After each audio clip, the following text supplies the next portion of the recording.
Assalamualaikum warahmatullahi wabarakatuh.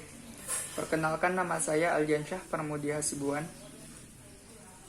Pada kesempatan kali ini saya akan menjelaskan tentang database foundation. Yang pertama yaitu ada database relasional. Database relasional menyajikan informasi dalam tabel dengan baris dan kolom. Setiap kolom mempresentasikan jenis informasi tertentu atau bidang, dan setiap baris mencantumkan satu catatan. Tabel kemudian dikaitkan satu sama lain dengan menggunakan bidang umum. Bidang unik yang disebut sebagai kunci digunakan untuk mengidentifikasi setiap catatan di database relasional. Berikut adalah contoh database relasional. Setiap tabel diberi kolom primary key yang mengidentifikasi entitas secara unik. Kolom primary key dalam satu tabel ditetapkan sebagai kolom foreign key dalam tabel terkait untuk membentuk hubungan antar tabel. Hubungan antar tabel students dan tabel course memungkinkan Anda untuk menyimpan dan membuat query untuk menentukan kursus tertentu sedang dihadiri oleh siswa atau telah dihadiri. Adapun keunggulan database relasional, yaitu redundansi lebih sedikit, menghindari ketidakkonsistenan, efisiensi, integritas data, kerahasiaan. Tabel relasional. Tabel adalah struktur sederhana tempat data diatur dan disimpan. Berikut adalah contoh tabel relasional. Dalam tabel relasional terdapat baris, kolom primary key, foreign key, dan unique key. Aturan untuk tabel database relasional. Setiap tabel memiliki nama yang berbeda. Setiap tabel dapat berisi beberapa baris. Setiap tabel memiliki nilai untuk mengidentifikasi baris secara unik. Setiap kolom dalam tabel memiliki nama yang unik. Entry dalam kolom adalah nilai tunggal. Entry dalam kolom memiliki jenis yang sama.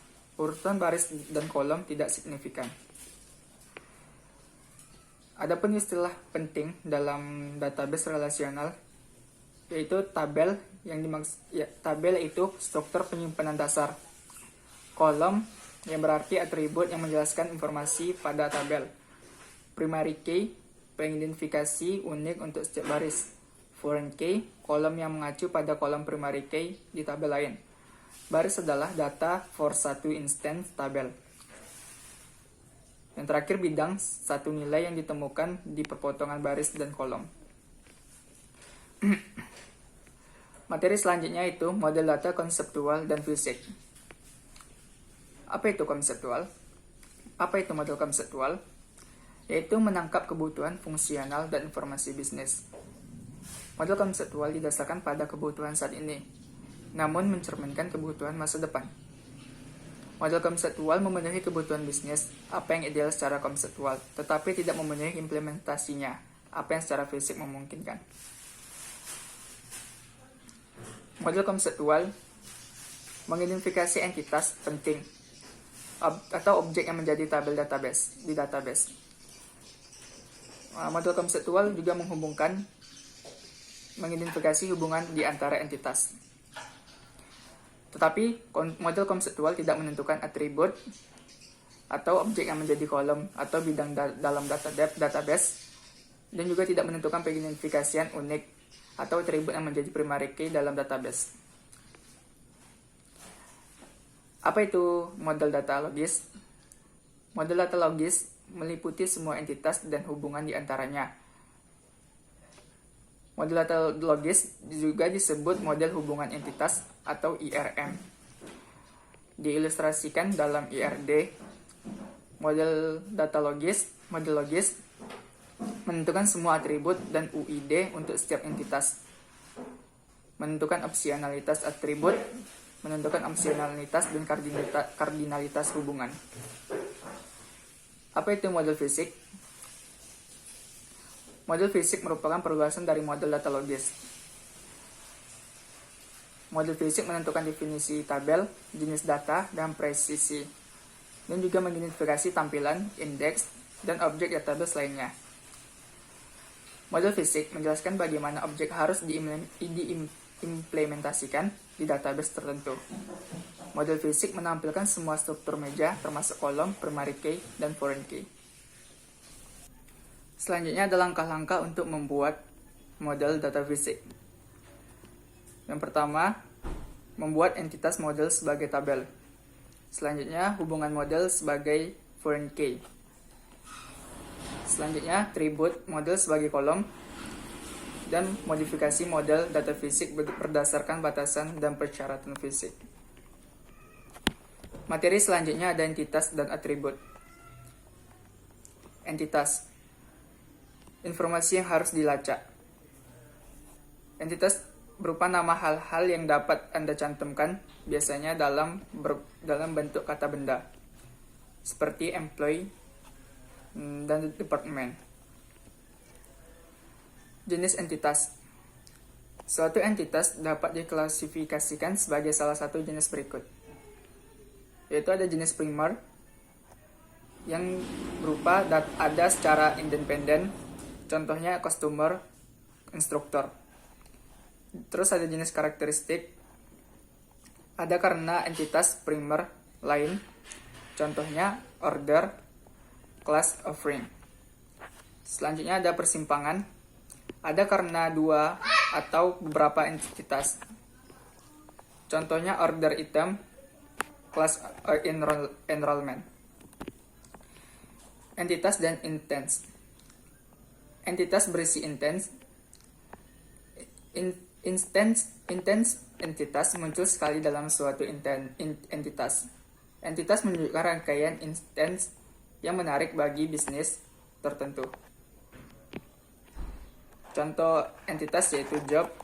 Dalam entitas terdapat intents seperti pemain bola, akuntan, manajer, juru tulis, pengontrol keuangan, pramusaji, dan guru.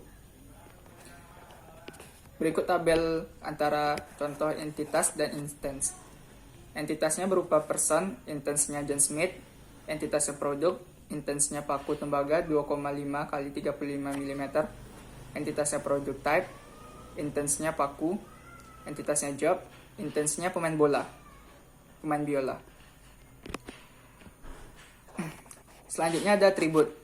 Atribut menggambarkan entitas yang merupakan informasi khusus yang harus diketahui. Atribut merupakan detail properti bernilai tunggal dari sebuah entitas. Contoh atribut itu seperti usia, alamat, nama, nomor telepon, jumlah. Selanjutnya ada karakteristik atribut. Atribut ditunjukkan di dalam kotak entitas pada IRD. Nama atribut terdiri dari satu dan gabungan huruf besar atau huruf kecil. Pada sebagian besar kasus, nama atribut tidak boleh menyertakan nama entitas karena atribut memenuhi syarat dengan nama entitas. Atribut diklasifikasikan sebagai salah satu dari berikut ini, yaitu yang pertama wajib atau nol tidak diizinkan, ditunjukkan dengan simbol bintang. Terus atribut opsional atau nol diizinkan, ditunjukkan dengan huruf kecil O. Selanjutnya ada atribut volatil dan non-volatil. Atribut volatil merupakan atribut tidak stabil, contohnya usia yang dapat berubah-ubah setiap tahunnya. Selanjutnya ada atribut non-volatil merupakan atribut stabil, contohnya tanggal lahir yang tidak dapat berubah. Tabel contohnya seperti di bawah ini. Selanjutnya ada atribut wajib dan opsional. Atribut wajib harus memiliki nilai. Atribut opsional mungkin tidak memiliki nilai dan bisa kosong atau nol. Contohnya, atribut wajib seperti ID, nama depan, sedangkan atribut opsional seperti nama tengah dan tanggal lahir. Atribut tunggal dan komposit. Atribut atom atau tunggal merupakan atribut yang tidak dapat menjadi subkomponen. Atribut komposit adalah atribut yang dapat dibagi menjadi bagian-bagian yang lebih kecil yang menunjukkan atribut dasar dengan makna yang independen. Contohnya di bawah sebagai berikut. Atribut komposit seperti nama depan, nama tengah, nama belakang. Sedangkan atribut tunggal seperti ID. Atribut nilai tunggal dan multinilai. Atribut nilai tunggal dapat memiliki satu nilai pada instance tertentu. Contoh nama belakang siswa. Atribut nilai dapat memiliki lebih dari satu nilai dalam satu waktu. Contoh alamat. Selanjutnya, materi pengenal unik. Pengenal unik adalah atribut entitas yang memenuhi aturan berikut. Unik di seluruh instance entitas, memiliki nilai 0 untuk setiap entitas selama masa pakai instance. Memiliki nilai yang tidak pernah berubah selama masa pakai instance. UID adalah atribut atau kelompok atribut khusus yang secara unik mengidentifikasi instance tertentu pada entitas. Contoh pengenal unik. Setiap entitas harus memiliki pengenal unik. Jika tidak, maka bukan merupakan entitas. Contohnya sebagai berikut. Pengenal atribut tunggal seperti ID, nama. Pengenal multi atribut seperti tanggal pertunjukan, nomor kursi. UID sederhana versus UID komposit. UID yang merupakan atribut tunggal adalah UID sederhana. Terkadang atribut tidak tunggal tidak cukup untuk mengidentifikasi entitas secara unik. Jika UID merupakan kombinasi atribut yang disebut UID komposit. UID sederhana seperti nomor tiket, nama. UID komposit seperti tanggal pertunjukan, nomor kursi. Pengenal unik buatan. UID buatan dibuat dari data yang ditetapkan dihasilkan oleh sistem. UID buatan tidak terjadi di dunia alami tetapi dibuat untuk ditunjukkan identifikasi di dalam sistem. Contohnya sebagai berikut.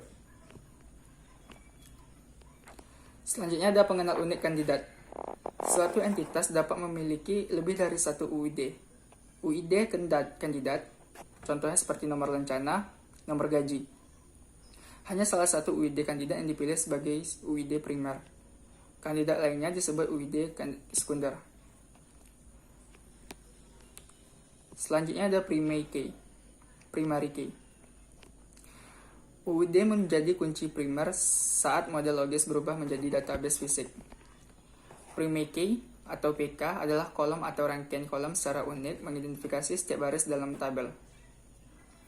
Primary key tidak dapat berisi nilai 0. PK adalah kolom tabel yang sudah ada atau kolom yang secara khusus dihasilkan oleh database sesuai urutan yang ditentukan. PK harus berisi nilai untuk setiap baris data. Contoh primary key. Pada tabel tersebut terdapat PK satu kolom, yaitu employee ID. Satu kolom tersebut disebut dengan primary key. Selanjutnya ada contoh primary key composite. Pada tabel tersebut, bidang tersebut digabungkan untuk membentuk primary key composite. Primary key yang terdiri dari beberapa bidang disebut primary key composite. Selanjutnya ada materi hubungan. Hubungan adalah keterkaitan dua arah yang signifikan antara dua entitas atau antara suatu entitas dan entitas itu sendiri. Hubungan merupakan keterkaitan antara dua entitas atau lebih. Garis hubungan pada diagram solid wajib atau putus-putus opsional. Garis ini terputus dalam P tunggal satu intens atau Crowfoot satu atau beberapa intens. Hubungan memiliki nama yang membantu menggambarkan koneksi antar entitas. Dalam diagram hubungan, nama hubungan dari perspektif mana pun dicetak dekat titik awal garis hubungan. Contohnya department berisi employee ditetapkan ke department. Selanjutnya ada foreign key. Hubungan dalam model data konseptual dipetakan ke foreign key dalam database fisik. Kolom foreign key atau FK adalah kolom atau kombinasi kolom dalam satu tabel yang mengacu pada primary key di tabel yang sama atau tabel lain. Contoh foreign key.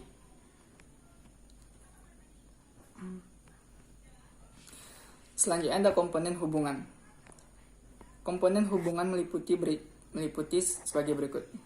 Nama, label yang muncul dekat dengan yang ditetapkan entitas. Pastikan semua nama hubungan dalam huruf kecil. Selanjutnya ada kardinalitas, yaitu jumlah nilai minimal dan maksimal dalam hubungan. Seperti satu dan hanya satu catatan yang cocok, satu dan beberapa catatan yang cocok. Opsionalitas, apakah hubungan harus ada? Opsionalitas, 0 catatan yang sesuai. Wajib setidaknya satu catatan yang wajib cocok di setiap entitas.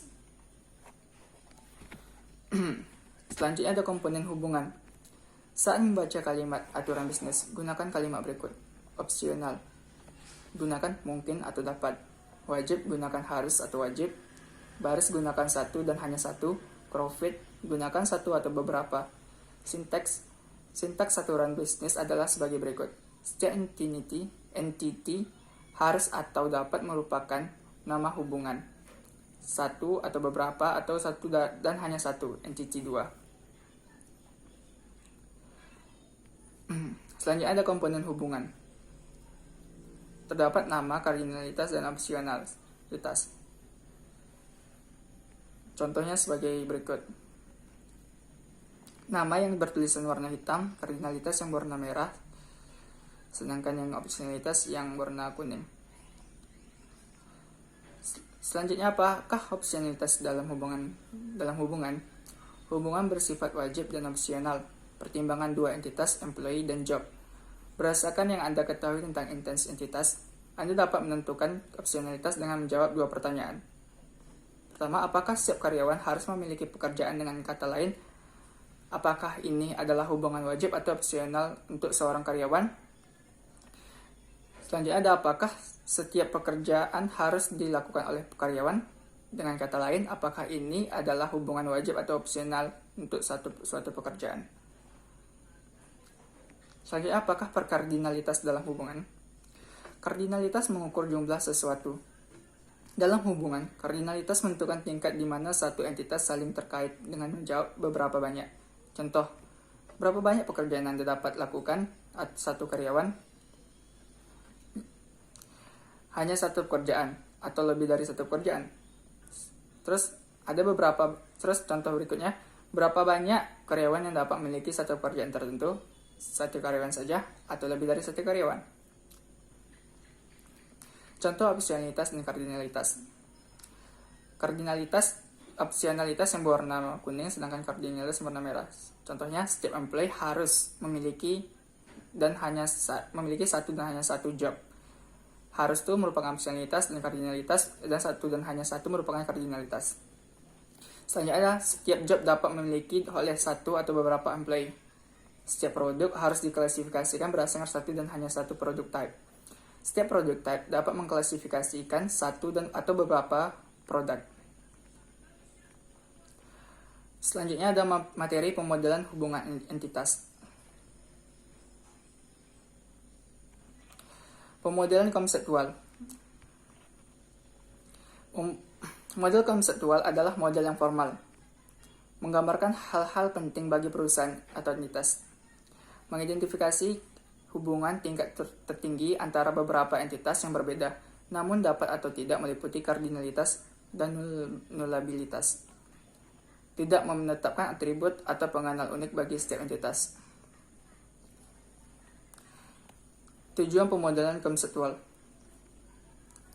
Model konseptual penting bagi bisnis karena mengurai kebutuhan informasi bisnis dengan tepat, memfasilitasi diskusi, mencegah kesalahan dan kesalahpahaman, membentuk dasar suara untuk desain database fisik, mendokumentasikan proses atau disebut juga sebagai aturan bisnis dalam bisnis, mempertimbangkan peraturan perundang-undang yang mengatur industri ini. Selanjutnya ada pemodelan logis. Pemodelan data logis menjelaskan data secara serinci mungkin, tanpa mempertimbangkan bagaimana data akan diimplementasikan secara fisik di dalam database. Model data logis biasanya berasal dari model data konseptual. Meliputi semua entitas, atribut UID, dan hubungan serta opsionalitas dan kardinalitas item-item ini. Model logis digambarkan menggunakan IRD. Langkah-langkah untuk membuat model logis. Yang pertama mengidentifikasi entitas, selanjutnya mengidentifikasi atribut termasuk opsionalitas, terus dilanjutkan dengan mengidentifikasi pengenal unik, dan terakhir menentukan hubungan termasuk opsionalitas dan kardinalitas. Pemodelan logis. Contohnya seperti pada tabel berikut. Diagram hubungan entitas atau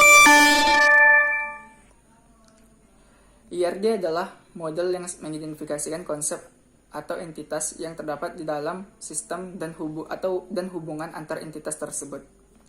IRD memiliki beberapa tujuan. Yang pertama, analisis atau perancang database mendapatkan pemahaman yang lebih baik atas informasi yang akan dimasukkan ke dalam database melalui proses pembangunan IRD. IRD berfungsi sebagai alat dokumentasi. IRD digunakan untuk mengomunikasikan struktur logis database kepada pengguna. Secara khusus, IRD mengkomunikasikan logika database kepada pengguna secara efektif. Diagram hubungan entitas atau IRD. IRD dapat digunakan untuk mempresentasikan persyaratan data bisnis, apapun jenis database yang digunakan, dan bahkan jika tidak ada. Representasi grafis entitas dan hubungan satu sama lain. Model bebas implementasi. Model data logis yang baik tetap sama ataupun jenis sistem database yang pada akhirnya dibuat atau diimplementasikan. Inilah yang dimaksud dengan model bebas implementasi. Model hubungan entitas atau IRM. Berasal dari spesifikasi bisnis dan sasaran yang dimaksudkan adalah membuat gambaran informasi yang jelas yang akan disimpan dalam database mendatang. Merupakan daftar semua entitas atau atribut serta semua hubungan antar entitas yang merupakan hal penting. Memberikan informasi latar belakang seperti deskripsi entitas, jenis data, atau batasan. Tidak memerlukan diagram, namun diagram biasanya merupakan alat yang sangat berguna. Sasaran pemodelan IR.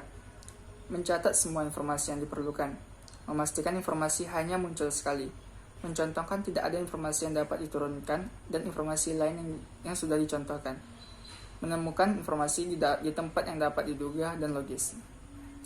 Langkah-langkah untuk membangun IRD. Yang pertama, membuat entitas dan atribut, selanjutnya memilih pengenal unik, terus dilanjutkan dengan membangun hubungan, dilanjutkan dengan mengidentifikasi opsionalitas dan kardinalitas, dan diakhiri dengan memeriksa model. Membuat kalimat IRD untuk mempresentasikan IRD. IRD adalah kosakata yang ditunjukkan untuk mengomunikasikan aturan bisnis yang ditangkap di IRD dengan jelas. Gunakan bahasa IRD untuk menyatakan hubungan antar entitas di dalam IRD. Cukup pisahkan setiap kalimat IRD menjadi beberapa komponen.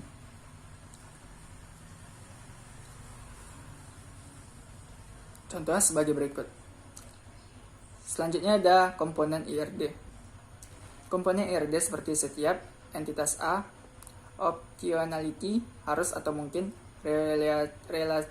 relationship, name, cardinality, atau satu dan hanya satu atau beberapa entitas B. Contoh IRD seperti sebagai berikut.